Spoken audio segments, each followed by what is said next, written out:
Sziasztok! Ma megosztok veletek egy egyszerű, de hatékony módszert arra, hogyan tudtok manifestálni és bevonzani azt, amire vágytok. Legyen az bőség, egészség, harmónia, békesség, munkahely vagy bármi más. A manifestáció lényege, hogy tudatosan összpontosítasz arra, amit el szeretnél érni, és olyan energiát hozol létre, amely támogatja a céljaidat.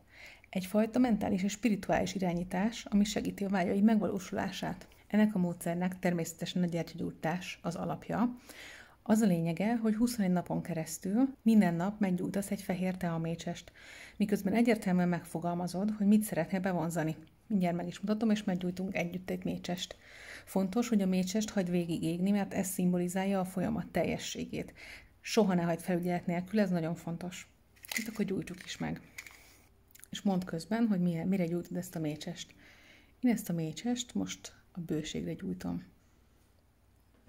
Miután a mécsest meggyújtottad, kérd azt, hogy ez az energia most menjen föl az univerzumba, vagy az égbe, az angyalok, ahogy neked kényelmes. Azért fontos, hogy elmondd, hogy mire gyújtod ezt a gyertyát, hogy tudd, hogy az energia mire összpontosuljon. Ez segít összpontosítani és megerősíteni a szándékodat. Próbáld ki ezt a 21 napos rituálét, és figyeld meg, hogyan alakulnak a dolgok körülötted. Ne feledd, a legfontosabb az őszinte szándék és a hit. Ha tetszett ez a tipp, kövess a további spirituális tartalmakért. Sziasztok!